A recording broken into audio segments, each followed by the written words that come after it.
Hello, everybody, and welcome to this research seminar organised by BCLT, the British Centre for Literary Translation, which is based at the University of East Anglia in Norwich, England. My name is Duncan, and I'm the BCLT's academic director.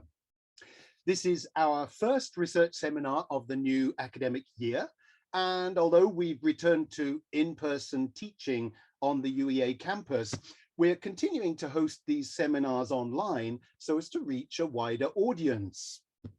BCLT research seminars are all free to access, in the first instance via Zoom webinar, and from shortly after the event via the BCLT's channel on YouTube, from which you will deduce that today's event is being recorded.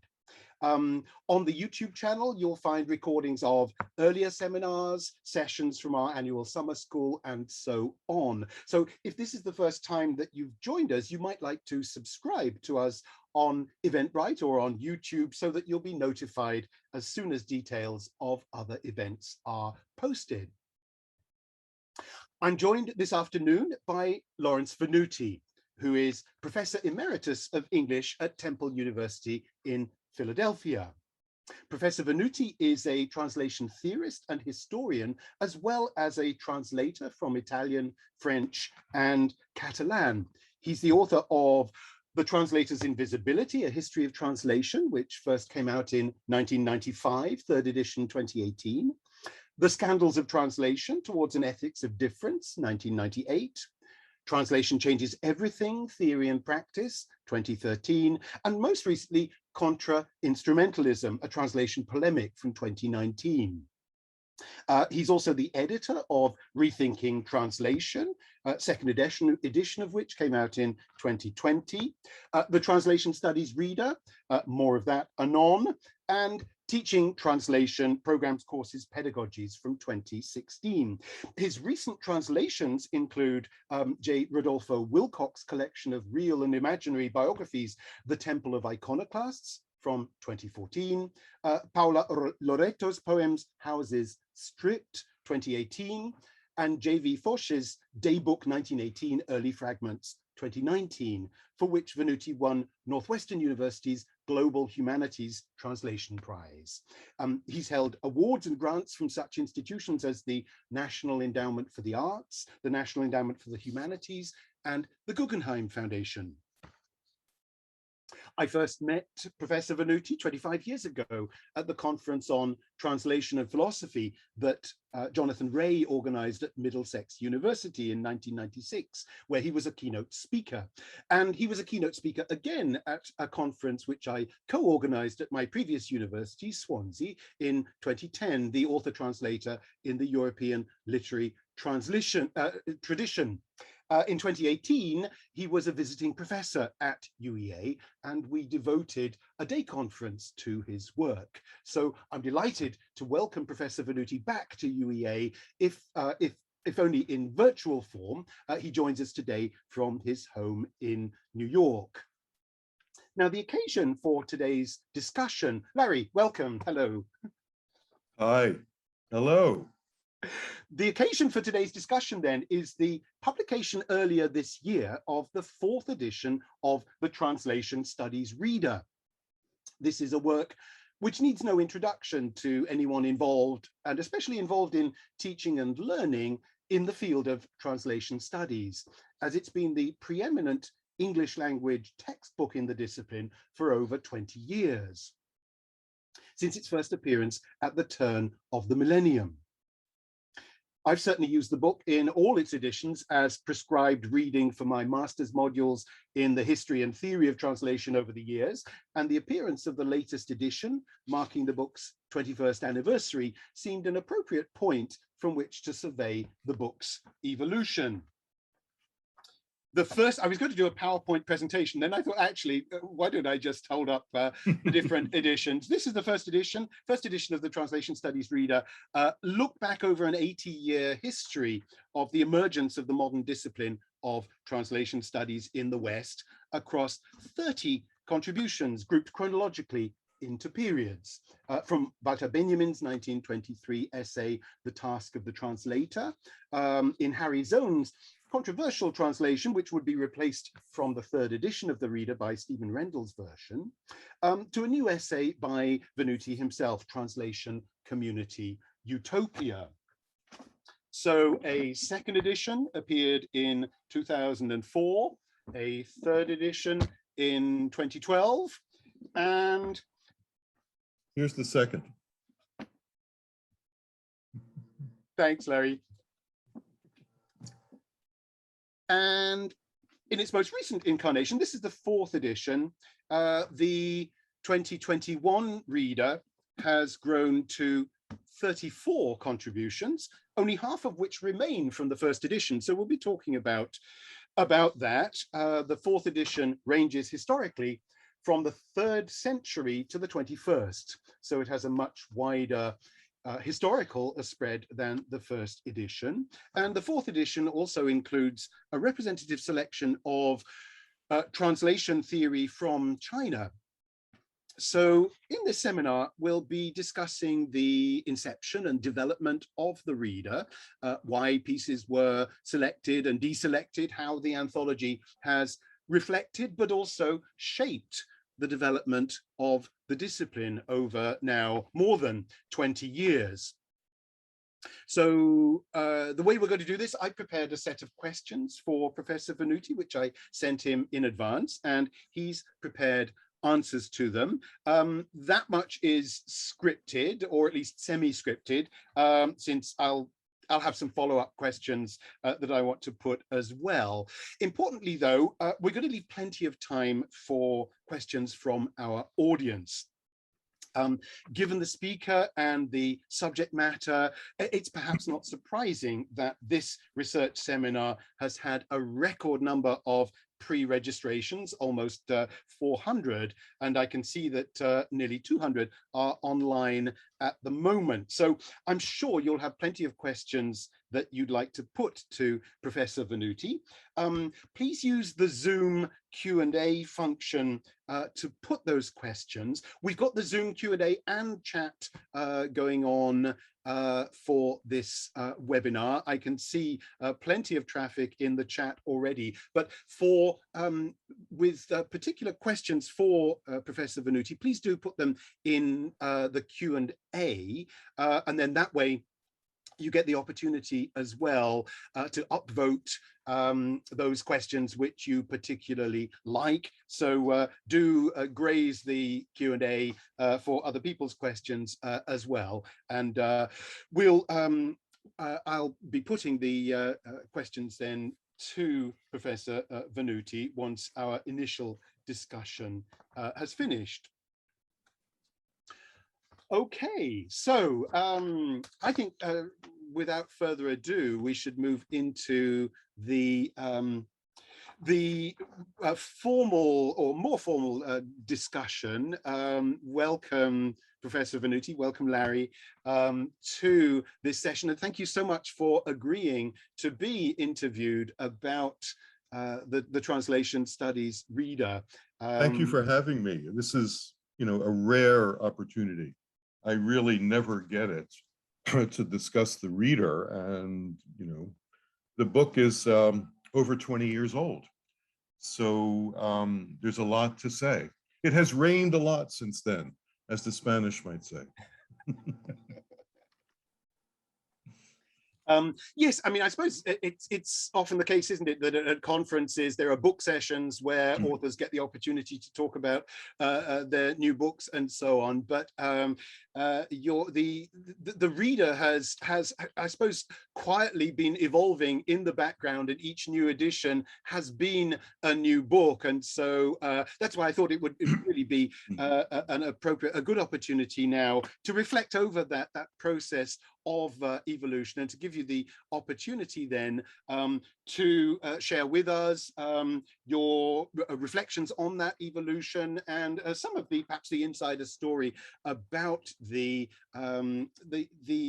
inception and the development of the Reader. It's been such an important such an important book, such an important textbook, certainly for those of us who are teaching in translation studies, and you very much frame it and have done from the first edition as a textbook which can be used for teaching purposes. So I wonder if I could really just ask you as a first question then, how the reader first came about. Was it an idea that you pitched to Routledge? Did they approach you? And in particular, the first edition has, as a sort of byline, advisory editor, Mona Baker. And I wonder if you could say a bit about your collaboration with Mona as well. Yes, this is very important. Thank you for this question. So the idea originated with Routledge, which began to publish a steady stream of readers during the 1990s, including in the area of language and literature, language and linguistics, which is where on the Routledge list, translation studies is positioned. So an editor approached me and Mona Baker together. With Mona, I had been working on various projects since the beginning of the decade, since the beginning of the 1990s. They included things like her journal, what was then her journal, The Translator. But even before that, she was involved in editing the Encyclopedia of Translation Studies, and I was a contributor to that. So there were various projects, a special issue of The Translator, and so forth. Mona and I were very excited, I have to say, by the prospect of developing a textbook of readings that could support the translation programs, which were then, at that time, mid to late 90s, mushrooming in the UK and elsewhere.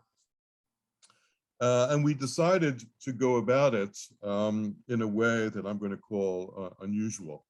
What we did is that we separately drew up lists of works for possible inclusion, and then we exchanged them and discussed them. So this starting point exposed an incommensurability between us. What do I mean by that?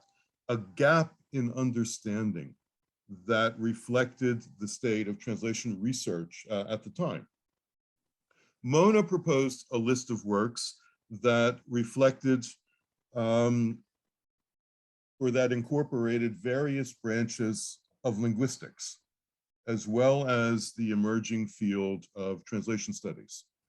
Whereas I proposed a list that was cross-disciplinary, sampling translation theory and commentary from linguistics, literary theory and criticism, philosophy, cultural and political theory, psychoanalysis, as well as translation studies per se, among other fields and disciplines. We obviously saw translation research very differently according to our individual academic backgrounds. Mona's in linguistics, mine in literary and cultural studies. The difference was so great that Mona very graciously decided to step down from what was a co-editorial position initially to that of an advisory editor. So I assumed responsibility for the final shape of the reader, although Mona generously responded to all the decisions I was making, all the main decisions. So that in a nutshell is the basic story of origins. Thank you. And I was wondering, was one consideration from Routledge's part then to have a US and a UK based editor? Was that part of their original thinking, to try and maximize the coverage or the spread or the range of traditions that the reader would draw on? That's an interesting point. I would have to say no. As I think back, I think that they wanted two authors on their list, and probably, I mean, I would have to ask the editor finally to see what she remembers. But finally, I think that Mona and I were approached because our work was in fact different. I don't think the editor at Routledge expected this incommensurability to emerge, but it was clear that Mona and I, worked in different areas or took different approaches to translation. There were other Routledge authors at the time who were doing translation studies, but for a variety of reasons, we can go into those. I think that Mona and I were regarded as, collaborators who could do this project and bring, different dimensions to it, dimensions that were, stimulating, productive, and so forth. Mm-hmm. I mean, Routledge regards its New York office, I should add just very quickly, as part of the UK office. They don't see any distinction at all between them, even though there are editors at the New York office who are also commissioning and so forth. Right. So, I mean, as I mentioned, Mona has a billing as an advisory editor, and presumably then the result, the first edition, was kind of a different beast, a different collection than might have arisen had you been putting it together all by yourself. I mean, you mentioned in the introduction to the first edition and since how important it's been for you to work with, well, initially Mona, but then plenty of other scholars as the reader has developed. Yes, I mean, I could talk about that. That's anticipating some later questions, but nonetheless, I have to say throughout the process, I've paid close attention to assessments of the various editions of the reader, even though these assessments have come, in extremely different forms. There have been reviews, of course, not a great many, but there have been reviews, and not only in the translation studies journals, but also in other venues. There have been many informal reactions where people would send me emails as I request at the end of the general introduction of the reader in every edition, or they've just, buttonholed me at conferences and said, what about this issue and so forth. And Routledge has been very conscientious in circulating questionnaires to instructors who have done textbook adoptions of the reader, and I have learned a tremendous amount from those as well. I should add that I've been an avid collector of syllabi in translation theory modules and courses, and that has been, truly illuminating to see, to get close to. I mean, you can't actually know, of course, what is unfolding in the classroom and in the discussion of specific pieces unless you're there, but getting close to that, seeing what chapters are used and so forth, that has been the most useful advice. It has come from instructors who have described exactly which readings they've used in the classroom. At the same time, okay, what I'm going to call at this point the basic criterion of inclusion. Okay, so I'm just going to drop this in. We'll need to discuss this further, I'm sure. The notion that a work that I've included is important.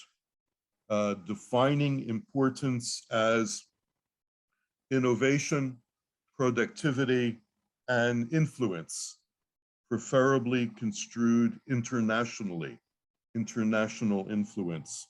This basic criterion of inclusion has limited on, how much instructor preferences have affected each edition, necessarily. The general introduction has always made clear that the reader should be supplemented by readings that best suit a particular instructor's goals. We all do this as teachers.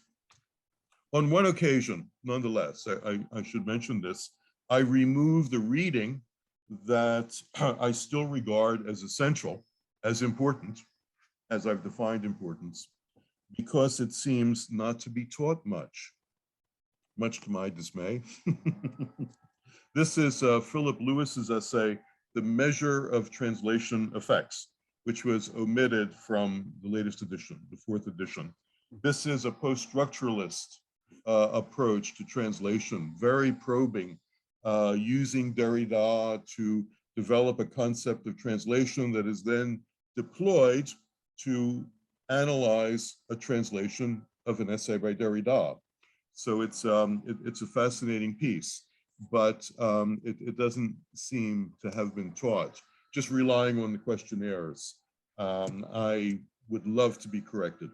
So, I wonder. Thank you. I wonder if we could kind of back up and think about the form that the reader takes. Because I'm struck by, of course, there have been plenty of anthologies that have come out since your reader first appeared in 2000, and there were a number that existed before as well, and they took perhaps different forms. I'm thinking in particular of André Lefevere's history, translation, history, culture, a source book, which takes a thematic approach. And I was wondering, so your approach is chronological, and you divide the essays into decades, into periods. Was that format then, the chronological approach, was that clear from the outset for you, or was that something which arose perhaps in discussion with Mona? Right.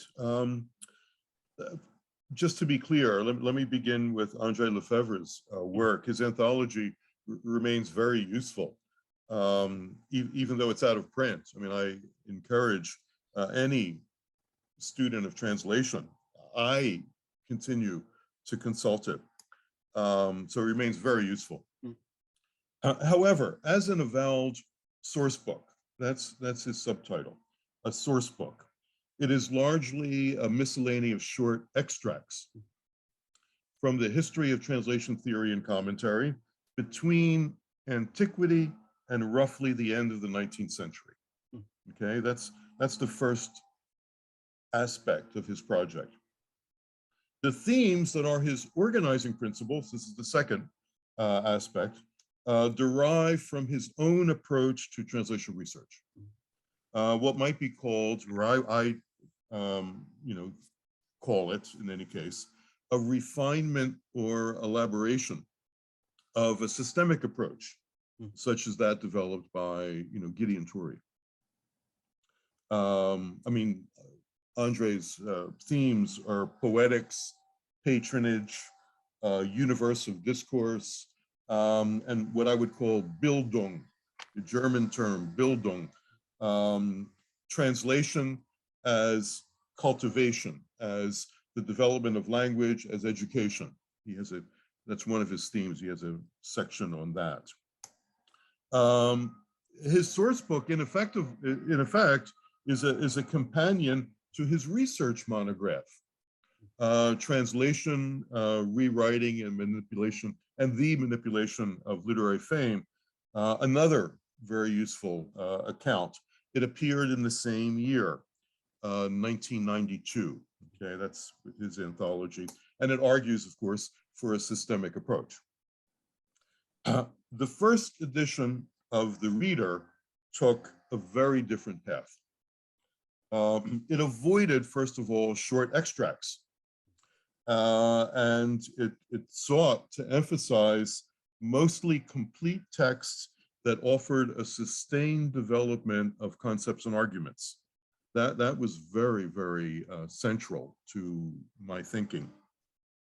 The first edition of The Reader focused on 20th century developments solely, okay? Organizing them historically so as to trace the development of the field of translation studies. Okay, this was the project. I decided that this development would be best revealed by gathering the materials into sections arranged according to decades and introduced by expositions of the leading concepts and trends, during those decades.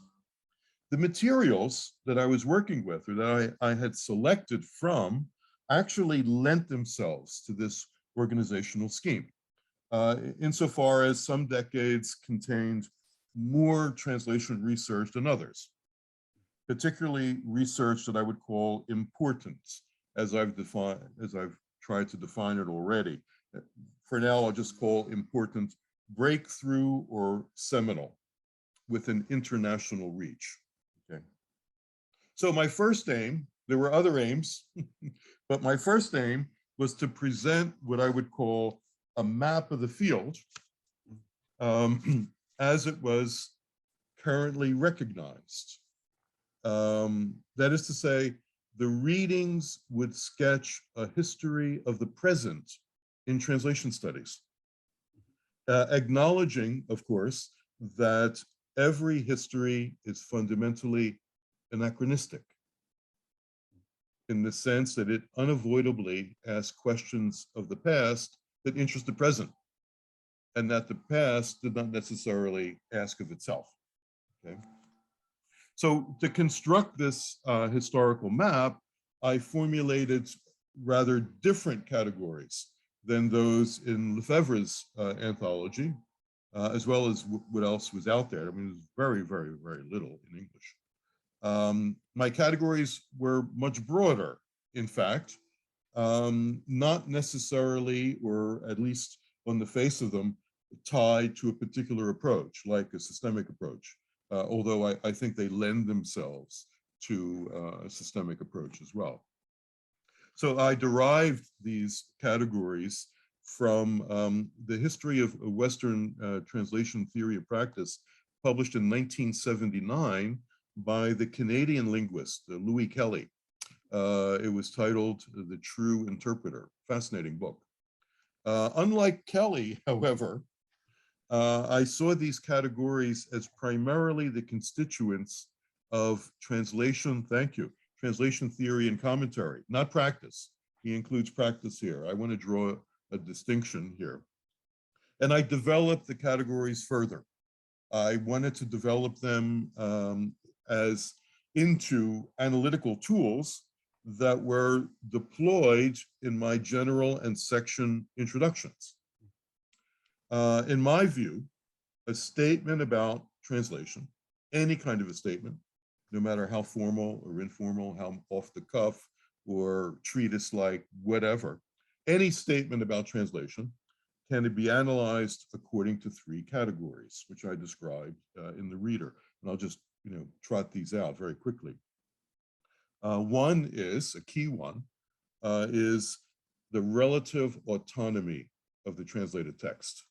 And by this I mean the translated text autonomy from the source text on the one hand, and from original compositions written in the translating language.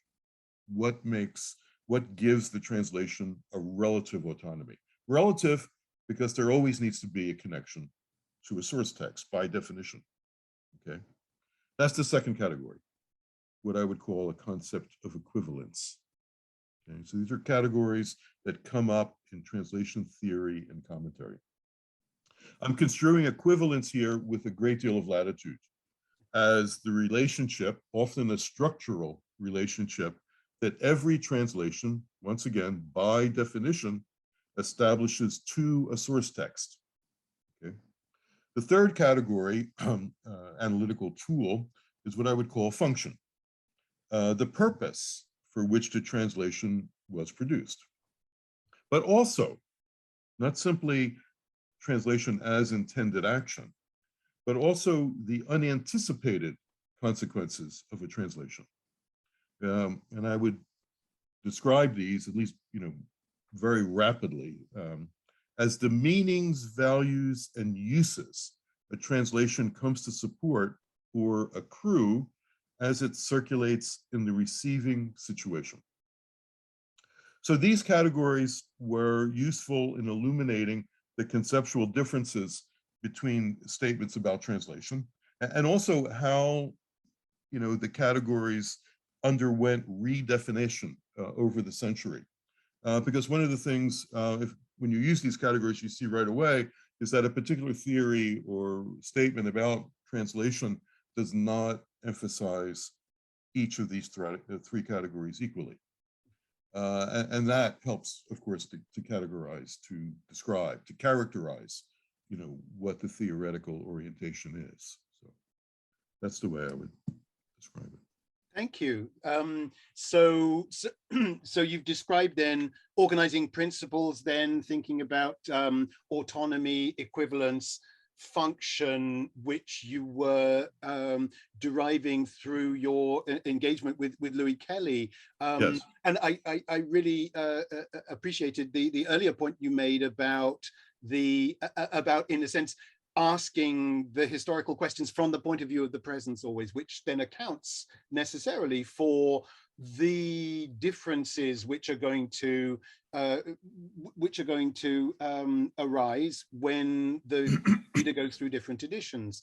And over 20 plus years, the questions, in a sense, which you're asking of the history of the discipline necessarily vary to some extent. I was struck though when I reread the first introduction to the first edition.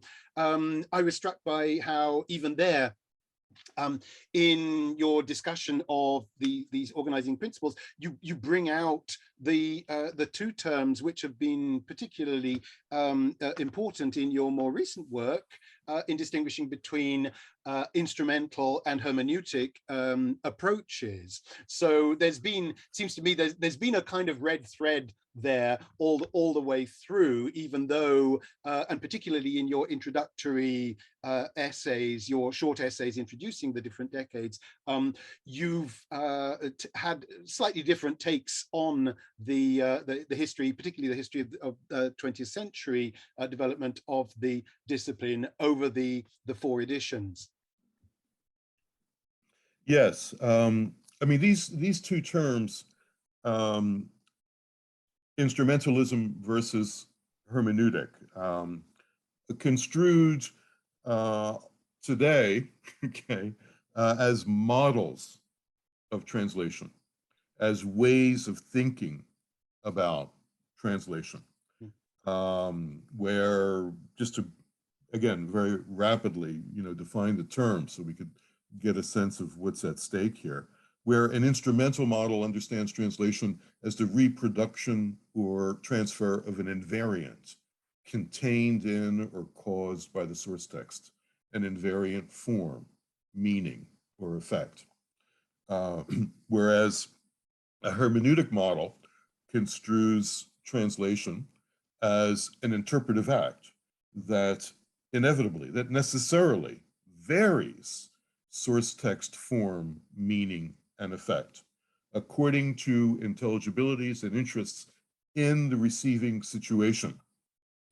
I've just essentially described what I would consider my latest way of thinking about, these terms. In the first edition of the Reader, however, which was prepared in the late 1990s, and as I was doing research and, came upon Louis Kelly, these two terms were limited in significance. I was relying more on Kelly, I have to say, and they described two different philosophies of language. That's how Kelly defines them. And certainly it was illuminating, and I used it. But over the past 20 years, these terms have become more, I have, imagined them and developed them as, again, explanatory tools that are strategic. I guess I became aware that instrumentalism is much, much more dominant as an understanding of what translation is and does than we can ever have expected. And then, in fact, this dichotomy, if it is that, I argue it's not, because instrumentalism does not exist. There is no invariant. Translation is an interpretive act. That's my argument.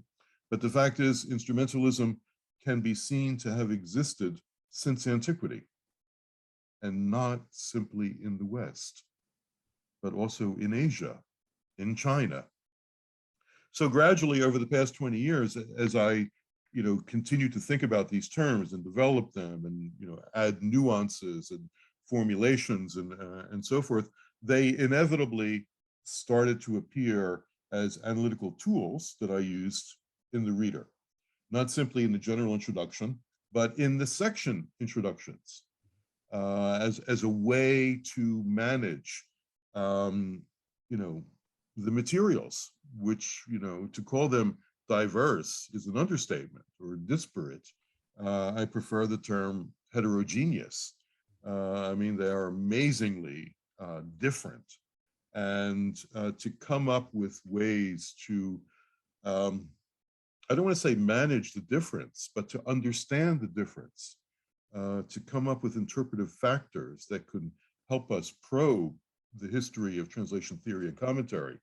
I'm finding these terms, instrumentalism and hermeneutic, as remarkably revealing in so many ways.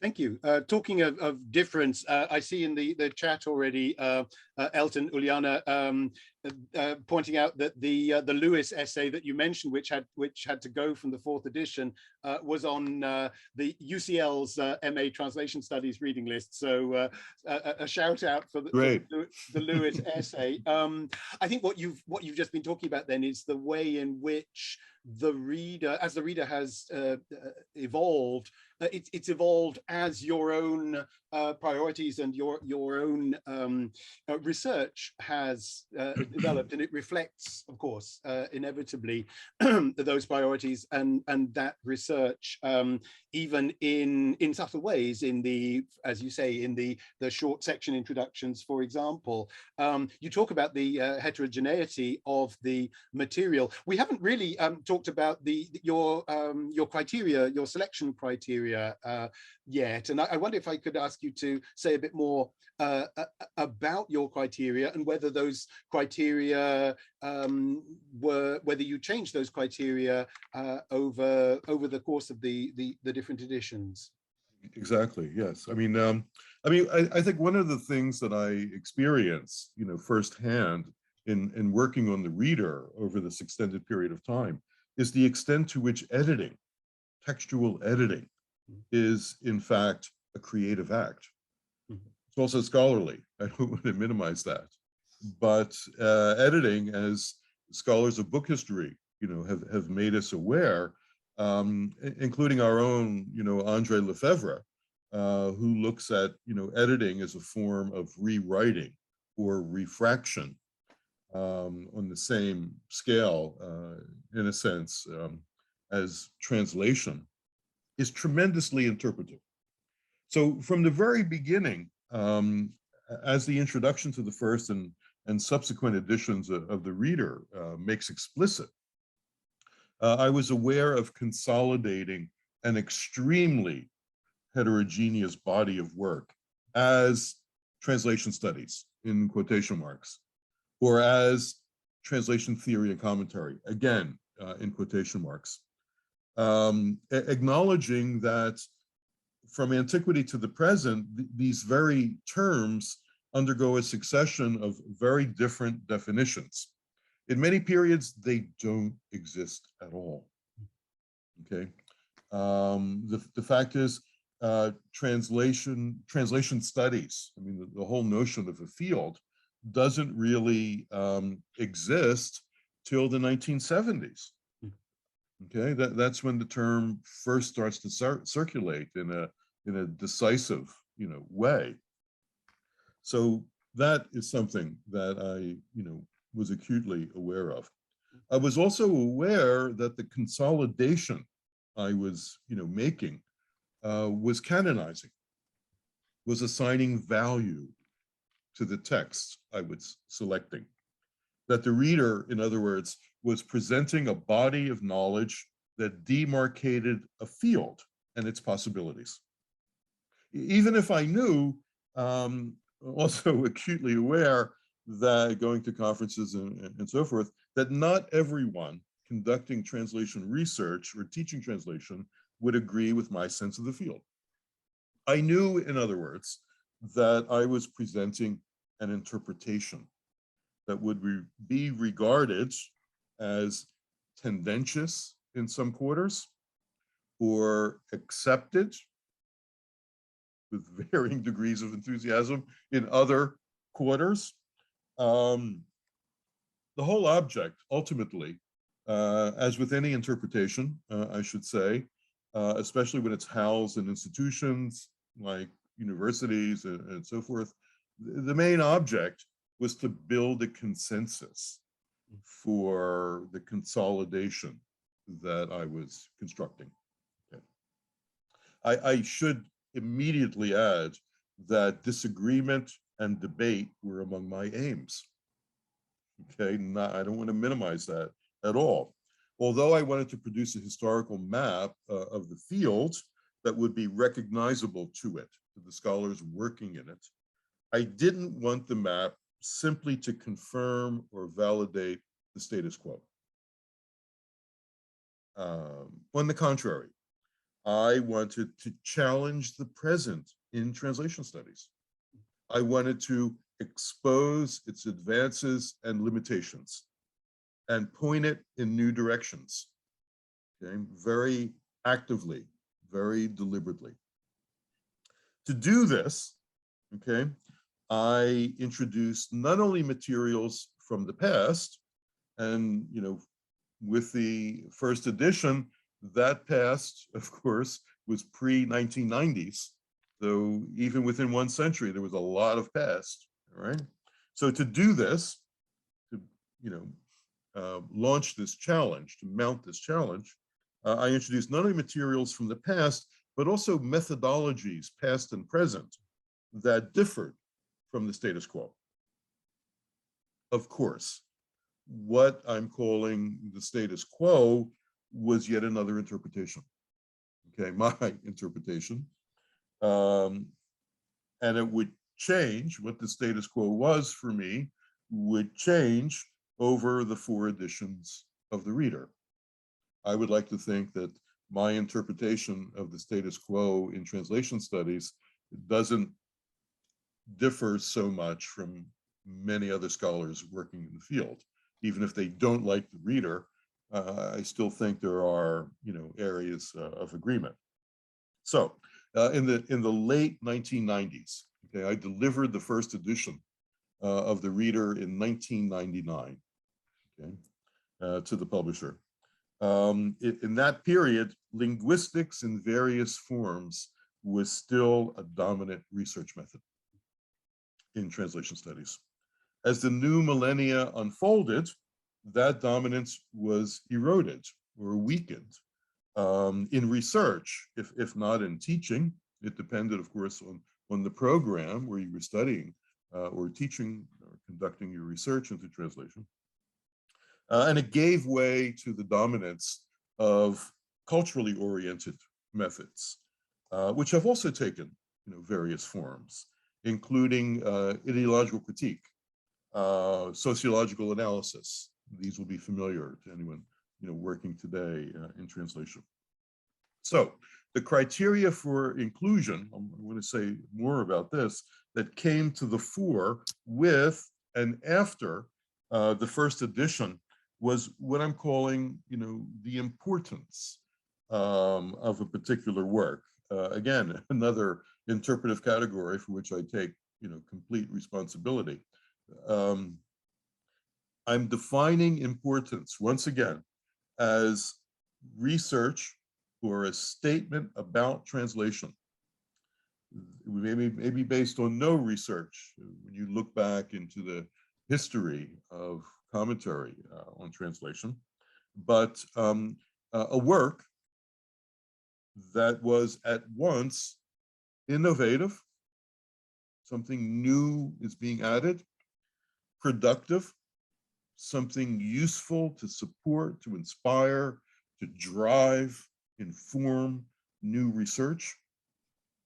And therefore, because of these two traits, influential, as measured by the sheer number of discussions, published discussions, citations, and I preferred to construe as much as possible this notion of influence, of the influential internationally.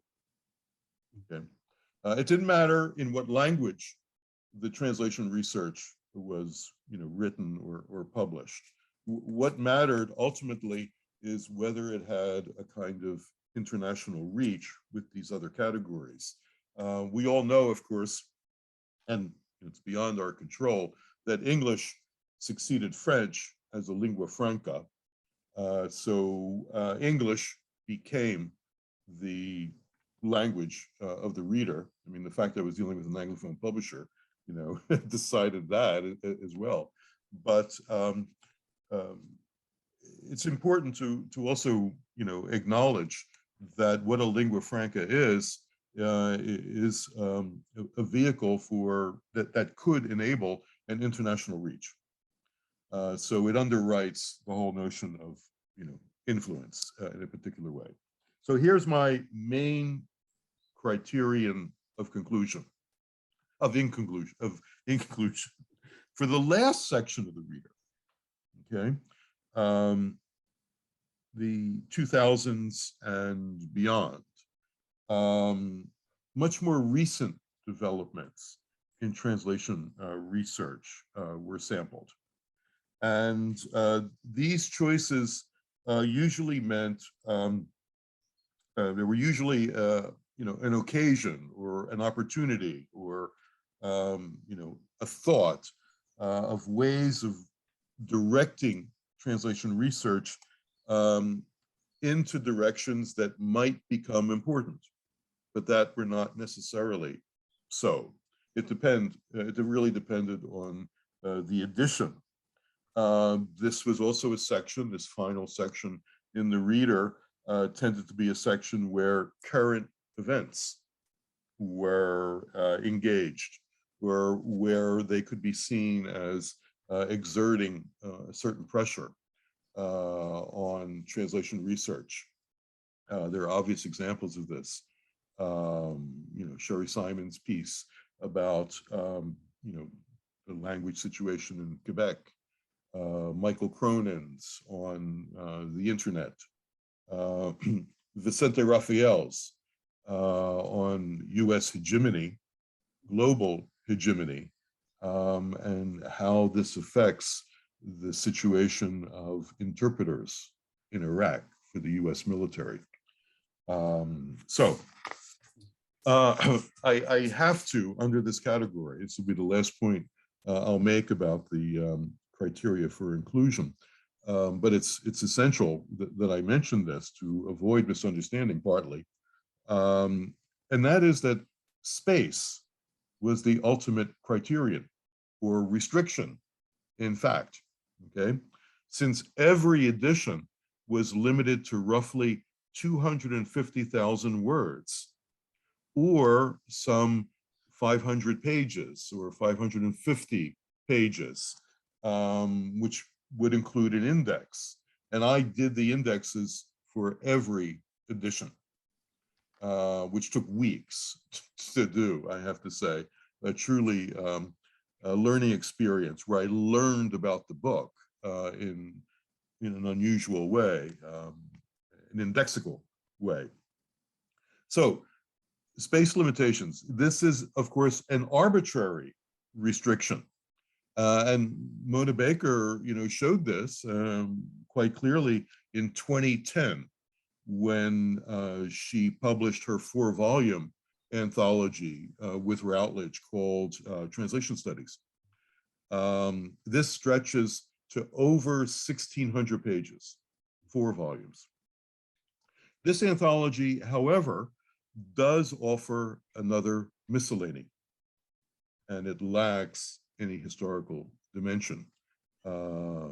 It focuses entirely on 20th and 21st century developments.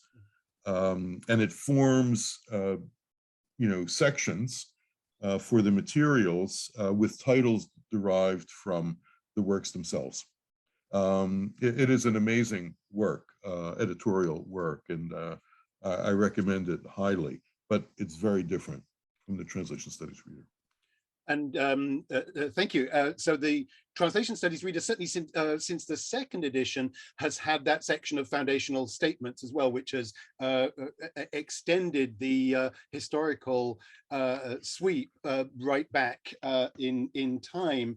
You were talking about the desire to stimulate debate through your choices, and I was looking at again at the review, at some of the reviews at least of the first edition, and it was clearly quite a controversial collection certainly when it first came out, and I suppose inevitably there were plenty of suggestions as to what else you might have included, and inevitably you're going to get that with anthologies. I suppose that leads to the question of, well, with subsequent editions, you were adding materials, but you were also taking materials out. And we talked about criteria for inclusion. And I suppose the flip side of that is criteria for exclusion as well. I wonder if we could move on to a first question from one of our audience, who in this vein is asking, this is Mukherjee, who's asking about, in particular, the James Holmes essay, and asks, you included in one of your readers' editions the seminal article for translation studies written by James Holmes, The Name and Nature of Translation Studies, and then you didn't include it anymore in subsequent editions of the reader. Is it because the article ceased to be seminal from your perspective, or is there another reason? Yeah, important question. So let me just back up and situate this in a larger context. I just decided early on with the reader that I would not produce a new edition unless I could justify it with a substantial revision. Okay, significant changes needed to be made. There were things that didn't change, of course. Mostly the criteria for inclusion, the space limitations, and so forth. I would update, the introductory materials as pieces, were included or omitted or whatever, as well as updating suggestions for further reading. This meant that I was constantly scrutinizing the readings of each edition in relation to developing trends in research, whether in translation studies or in other fields and disciplines where translation was becoming an object of research and teaching.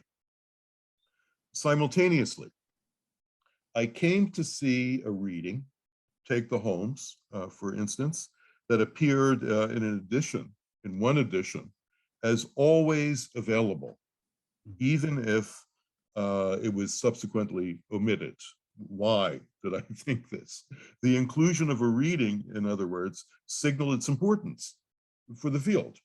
And it could always be photocopied, just to get very practical, from a previous edition, okay? The account of a particular reading, even when it was omitted, in a section introduction, okay, the account that I wrote initially was always retained and possibly revised, okay? So an omission did not mean complete disappearance, okay? And that's what I would suggest. Nonetheless, because the reader has always tried to take the present state of the field into consideration, somehow current developments have made previously included readings seem less important according to my definition of importance. here's where the Holmes essay might be a useful example. Okay, so it appeared in the first and second editions, but not later. This essay has always been seen as, has been mentioned here as a founding document for the field, of course, okay? But it actually reflects a very specific moment. It was published in 1972, after all, okay? And it has subsequently been criticized, okay? Even before I made my decision, I became aware of this critical literature that had emerged around Holmes' piece. It had been criticized for omitting areas of research that, have since become crucial, notably, ethics, history, sociology, political activism, okay? The omission was not well received in every quarter, I have to say, but it was not made without including comments in the section introduction that in effect provided a rationale for the omission. Okay, so I'll stop there. Thank you. I can see, thank you to our audience for your questions, which have been coming in via the Q&A. I see some of the top questions are relatively general, and perhaps we can hold those over till a little later on in our Q&A session. There's one question I'd like to take, which addresses in particular the most recent edition and the additional text which you introduced there from Chinese translation theorists. This is Edmund Chapman's question, and he asks, the new edition of the Reader adds several texts from China. While these are of course important editions in their own right, and it's great to bring these to an English-speaking readership, their inclusion in the Reader highlights how much the rest of the Reader draws on the Western tradition. There are no foundational texts from the Arabic or Indian traditions, for example. How do you negotiate expanding the selection beyond purely canonical Western texts while still making choices about what and which traditions are included or indeed excluded? Yeah, this is a very difficult problem, and it's always, unsolved finally, because there are many, many, many readers out there who will look at this selection and on the basis of their own interpretation of translation traditions, of where translation has come from since antiquity, texts that they value, in particular translation traditions. So I don't see this as an issue that can be resolved. Okay, I think it's important to always keep in mind a point that I've already made, and that is, this is one set of interpretations about the history of translation theory and commentary that is circumscribed by a very, in effect, it becomes an extremely limited space restriction. Another person would do another, set of interpretations. However, the Reader should be supplemented if you're going to use it in the classroom. Okay, I hope you will. You should bring in other texts and challenge what the Reader is offering. This, in fact, was one reason why I decided to include a set of Chinese materials. Let me explain. So the inclusion of Chinese materials is intended to serve a number of purposes. The main purpose, from my point of view, it could have others. I'm going to list a whole group of them here. I'm going to limit it to 3 just to keep this response manageable. But the main purpose is to stimulate new kinds of thinking about translation historiography. Okay, that is to say, new concepts and methods for writing histories of translation theory, commentary, and practice. This is the main reason I went here. Okay, there are others. I'll get to them. I picked Chinese materials because Chinese translation traditions date back as far as Western traditions. Okay, and they offer suggestive points of coincidence and difference that can illuminate both Eastern and Western thinking about translation.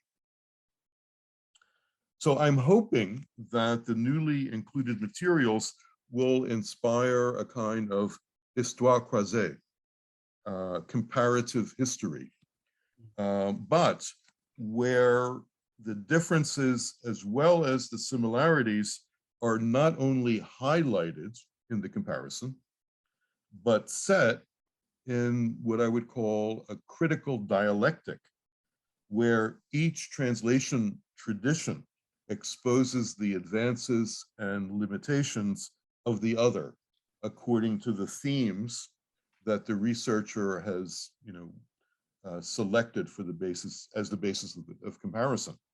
So to this end, I also included a piece of Chinese translation history by a sinologist, the historian Carla Nappi,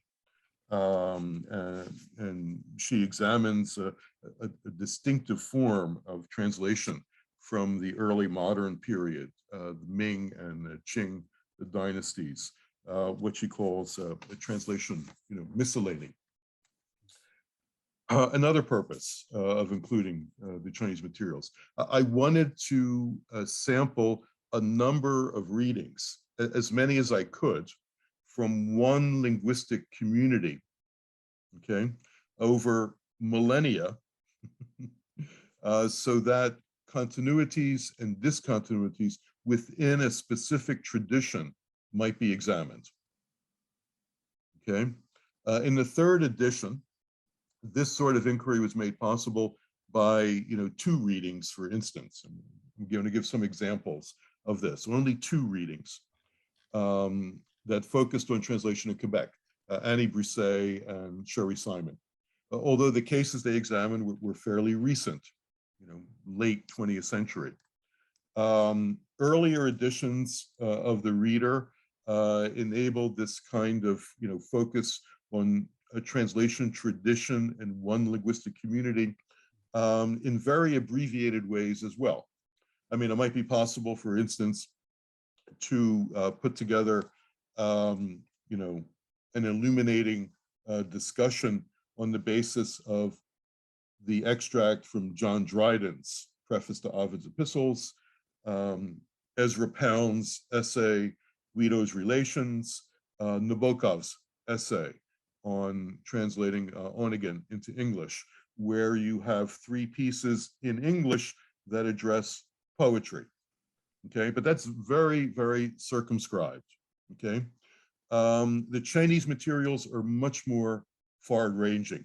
They begin with the translation of the Buddhist sutras in antiquity, roughly contemporary to Jerome. Okay, there are two extracts that do that. They also move forward to the late 19th century, late Qing, and when China had in effect been colonized. Very, very different moment. Okay, and a translator named Lin Xue, a very prolific translator, is translating under this colonial burden at the same time as Nietzsche is articulating what could be called one of the first theories of translation as colonization. And I include an extract, from that.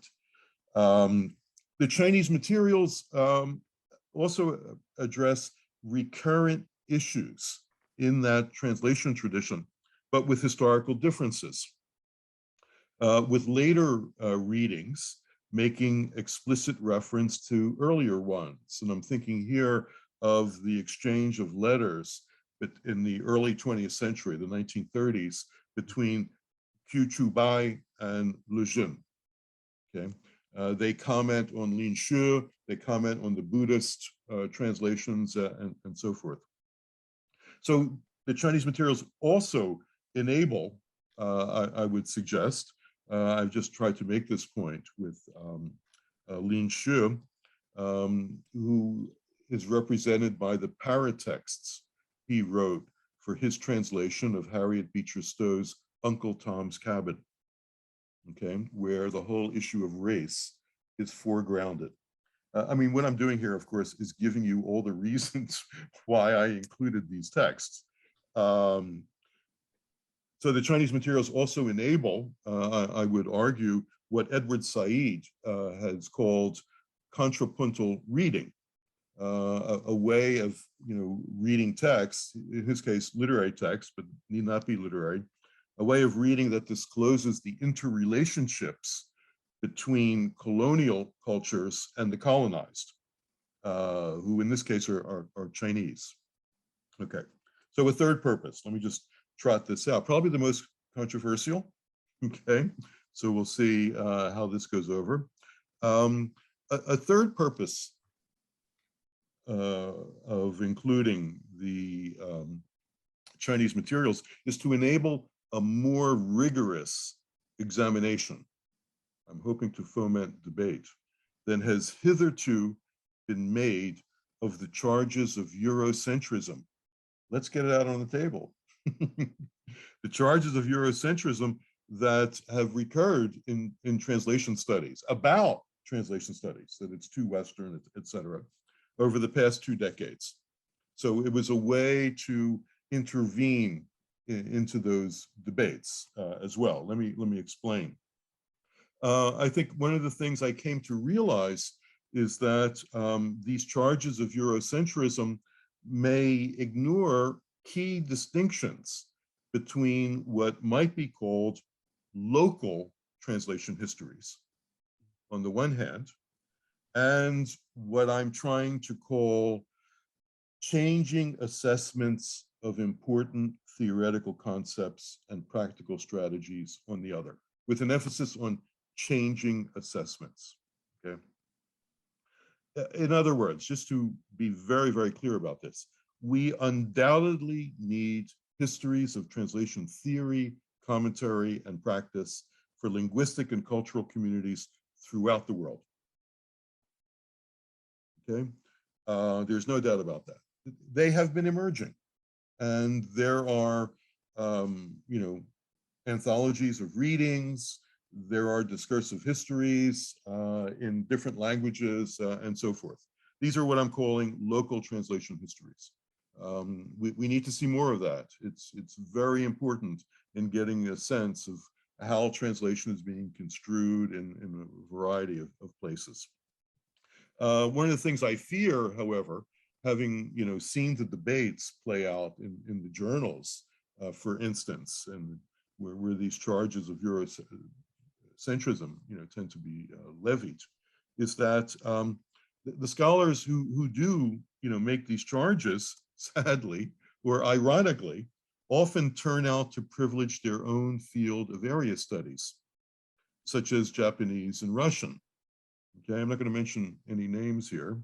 And this fails to make the case that their areas should be elevated to the level of international importance, since it's area studies. It's delimited as a specific linguistic and cultural community. I think one of the problems here is that these charges may repress the fact that concepts and methods are still needed to write the local histories. Okay. Where are you going to get these concepts of historiography from? Where are we going to get these principles? Do we get them solely from the culture under examination? doesn't that risk an uncritical acceptance of the hierarchies that structure a local situation? What I'm saying is that we shouldn't need to apologize if our historiographical principles derive from what have been recognized as important works in translation studies, even if the works are Western European and Middle Eastern, okay, which are the two dominant areas. Israeli, of course, is not Arabic, just to be perfectly clear. But polysystem theory emerged in Israel, as well as, in Belgium initially. Okay, so my point, I would not want to lose sight of the fact, although I'm certainly open, to further debate, there remain certain landmarks in the history of translation theory and practice that every student of translation should know. Concepts and strategies that have proven to be innovative, productive, and influential, not simply internationally, but over millennia. The examples I have in mind, would include Jerome, Schleiermacher, Pound, Torrey. Although today, I would want to bring them into dialogue with Ji-Chan, Lin Shu, and Lejeune, for example, among other potential interlocutors. To recognize the importance of these Western thinkers is not to idolize them. Let's be clear about that. If you know my work, you know that I'm not, prone to idolatry. I hope. The point is, if a work has been, labeled important, you have to treat it as an object, not simply of repeated study, but of relentless critique. And this is how we can advance our thinking about translation. Other, texts were mentioned, Arabic, Indian. Yes, I'm not going to deny that these could be interesting additions. The question is how to do that. It's not simply putting together the reader, I came to learn, is not simply about choosing isolated texts. They come with contexts, and you are decontextualizing them, and you are building a new context for them, in the reader. And you want any reading to serve, as I've, tried to suggest, multiple purposes in order to make the reader, okay, this is not something I've said before, but I'm going to mention it now, a kind of laboratory for thinking about translation, where different ideas, different strategies can be tested, can be submitted to criticism, can be juxtaposed to a variety of other possibilities. And to do that, to construct something within 500 pages, it's not quite a jigsaw puzzle, but close to it. Okay, so thinking about, the rationale for readings is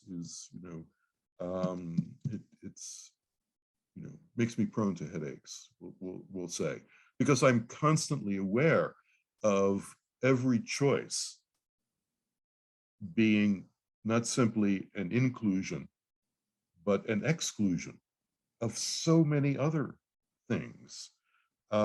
This, in fact, is one of the problems with translation, I should say.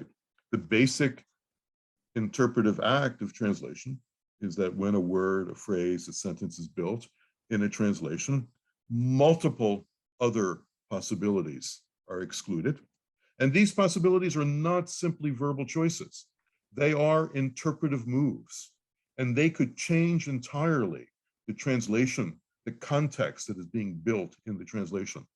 So, editing is a second order practice, like, a translation. There is something prior, some prior materials that are recontextualized. And I don't want to minimize the difficulty of that, but I am interested in hearing more. So please email me. If you have Arabic texts that you think could make a contribution to the kinds of, concepts and strategies that you see being laid out in the reader, I'd like to know about it. I have made an effort to get text translated in new translations, and I'm, will not stop that. I think it's very important. Most of the texts in the reader were produced by writers whose native language was not English. Thank you. And just following on from that, at the end of your introduction in the 4th edition, you give your email address. So lvenuti@temple.edu. If you would like to take Professor Venuti up on his invitation there. I wonder, time's moving on. I wonder if we could perhaps take a couple more questions, which are asking about some areas we haven't touched on so far. Yeah. Couple of questions. First, that focus on theory and practice. There's I suppose, a rhetorical question from Ella. Is the theory of translation ever not useful for the practice of translation? I'm not sure if that needs a detailed response, but I wonder if I could kind of bundle with that question a question from Kathy McAteer as well, who says, thank you for a fabulous presentation. Nice to see you again. I love the fact that your latest reader shares a focus on non-Western translation theory. Brilliant. I wonder if there's scope in the 5th edition. That's a question in itself, I suppose, the 5th edition. I wonder if there's scope in the 5th edition for essays written by extremely competent non-academic translation theorists. There are lots of eloquent practitioners who could perhaps contribute their thoughts straight from the coalface. Is that something you might consider? And kudos, read the perpetual indexing feat. Okay. I suppose the question is whether that would make a different book. Or whether that could be part of the evolution, a dialogue with practitioners, or more of a dialogue with practitioners, perhaps I should say. Yes, no, it's an interesting idea, and there are several ideas here, and I'm going to combine them in a way that I think might be helpful, I hope. There's also another issue. I was asked in the Q&A, what are some of the future issues that facing translation studies that might occasion some kind of revision in the reader, and I have to say that an issue that I think the field, as well as practitioners, as well as researchers in a whole range of other kinds of translation, including what I would call humanistic translation in the full gamut of the arts and the human sciences, pragmatic translation of museum brochures, travel guidebooks, restaurant menus, all that, instruction manuals, and also technical translation. That a key problem that has not gone away, has just become exacerbated, is the relationship between theory and practice. So the listener who said, is translation theory ever not useful for practice? There are a number of ways to answer that. And one is that many practitioners don't read theory. There have been practitioners who have written 50, 60 translations, who have written books about translation, give lectures about it, and take a completely, I have to call it this, anti-intellectual stance toward theory, anti-theory. Okay, Mark Polizzotti, sympathy for the traitor. Okay, for example, he's not alone. A distinguished, accomplished practitioner from French, the most translated language into English. And he translates, a great deal of what's coming out in France, but also, past texts. Believes that theory is absolutely worthless. If you read that book, maybe not absolutely, but mostly, he doesn't look at himself as writing theory. He's combating it. Sadly, many practitioners share this.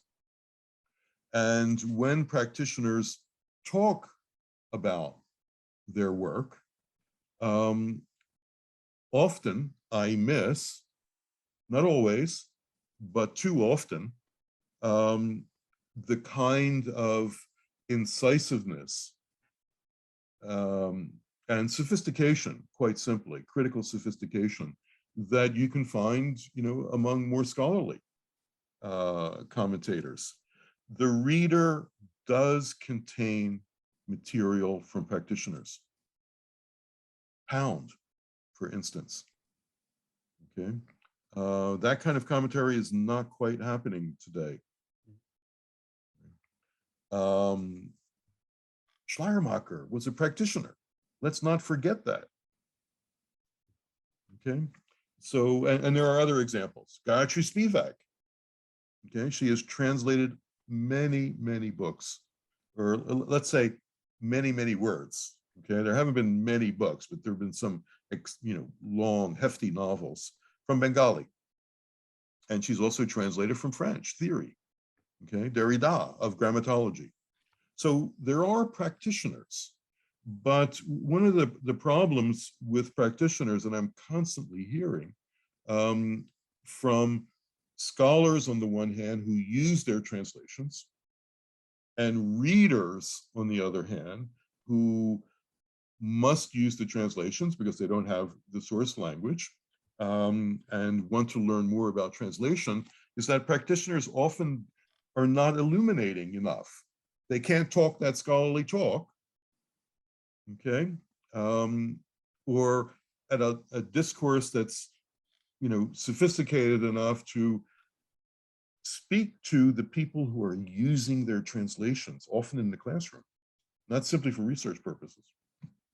So I am open to more practitioners. I myself am a practitioner, and I just have high expectations because I think we are at a juncture where this is going to sound extreme to you, but I'm this is the story of my struggle. I feel that we are still at a juncture where we don't quite know how to read a translation as a translation. That this is an important task. In order to, the tendency for readers, no matter what their level of sophistication is, no matter where they come in the hierarchy of cultural constituencies in our cultures, elite or in the middle or student or whatever, the tendency is to read the translation as if it were the source text, which means that from my point of view, in my terms, instrumentalism continues to dominate the whole reception of translations. It is hard to read a translation as a translation if you do not have the source text, but source language. But even if you do have the source language, translations are analyzed in a way that often carries the expectation that they should reproduce or transfer an invariant in the source text. So we are still struggling to read translations as translations. And this theory practice distinction is something that needs to be addressed because it's underlying this problem. Readers need to bring different concepts to their readers of translation. Someone comes along and says, oh, Larry, you're just an elitist. You want everybody to think like you. Well, I would say no. What I want is for readers to read responsibly, to read ethically, to not simply read a translation as if it were the source text. We all have to read translations because we don't have source languages, every source language. And a translation enables us to learn about the source text. I don't want to suggest otherwise. It can give us a sense of the meaning and style of the source text. Okay. But a translation also gives us something different. It doesn't give us the source text. It gives us an interpretation and how we see that interpretation. That's the second way of reading translations. The first is to read for meaning and style of the source text. The second is to read for the translator's interpretation. How do we make that visible? This is a challenge. We need to bring theoretical concepts to our reading. There's no way around it. We need to, be suspicious readers. The whole move towards surface reading or more affirmative reading, Rita Felsky, Sharon Marcus, it's going to leave translation behind because we have to read a translation as in two ways. One, in a way that Paul Ricoeur would call the hermeneutics of faith, that the translation is giving us knowledge about the source text. Yes, we all need this. But at the same time, we have to read translations according to what Ricoeur called the hermeneutics of suspicion and realize that there's, I don't want to call it a hidden agenda. There is an agenda. This is what translation is. It doesn't give us the source text in some untroubled, intact way. It gives us an interpretation of the source text. And that is the glory of translation and what is beautiful, potentially, about it. But I'm not sure we're ready to appreciate it yet, or we have found a way to do that. And worrying the distinction between theory and practice, acknowledging, for instance, that there is no practice without theory. Every verbal choice assumes some kind of conceptual material. You can formulate it any way you want. Translators are very sophisticated writers, okay? They're making multiple decisions very rapidly when you have to cover 200, 300 pages of a novel. Theory is enabling it. We could define theory in a lot of different ways if you want. At the same time, theory in itself is a dead end. It's theoreticism. It's a fetishizing of theoretical concepts where you don't advance them against the touchstone of practice. So more and more, I haven't really started about thinking of the 5th edition, but, I'm listening. And certainly one of the things that I, would be open to are recommendations about, practitioners who can talk that talk, where people will listen to them about translation, where they can advance, thinking about translation and the reception, the way translations are read, and this whole, dichotomy, theory versus practice. So, difficult problem. Well, thank you for an incredibly rich answer to that last question, and indeed in all your answers, Larry. Our time, unfortunately, is up, and can I apologize to those of you who have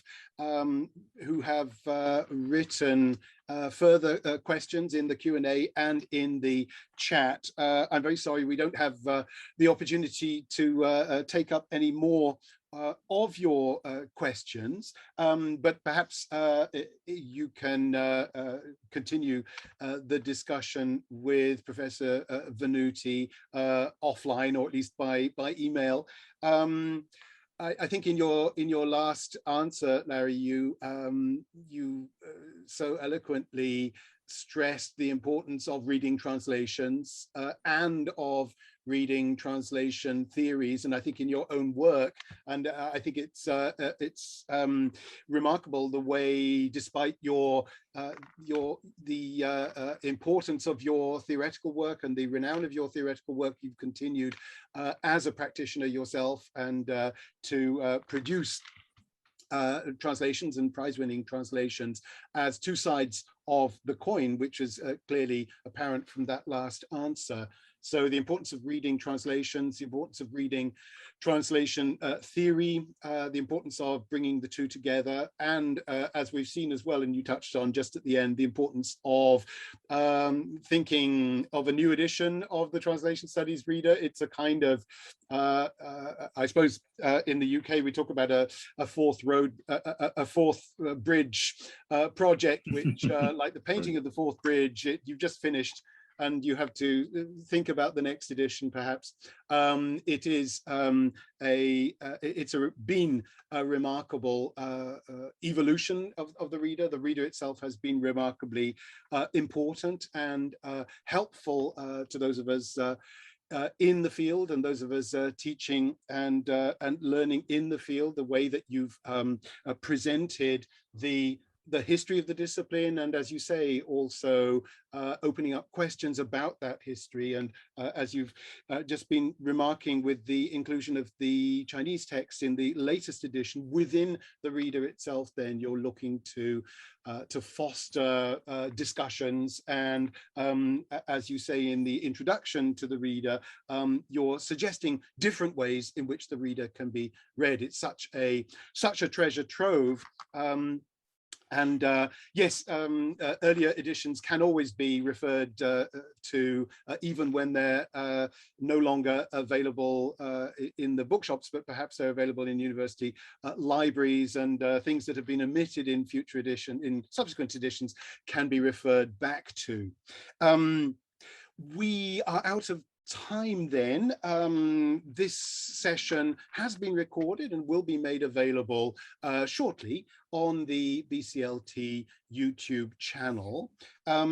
We do have another research seminar coming up towards the end of this month on the 27th of October, and we're going to be welcoming our current Charles Wallace India Trust translation fellow, Aninja Shekhar Purakayastha, will be speaking on the 27th of October. So do have a look out for details of that event on the BCLT website and through YouTube and Eventbrite.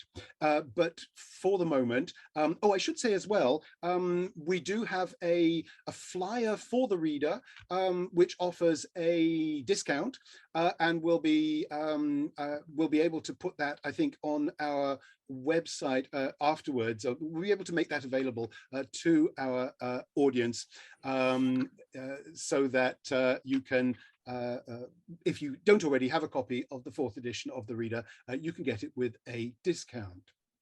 But for the moment then, let's wrap up. Let me thank you, Duncan, for having me. I mean, it's been a great experience.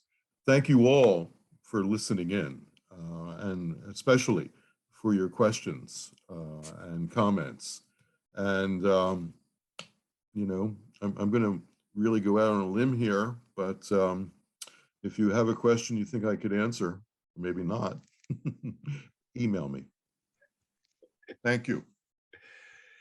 Thank you, everybody, and thank you, Larry, so much for your time and your responses today. It's been a hugely rewarding interview. Thank you.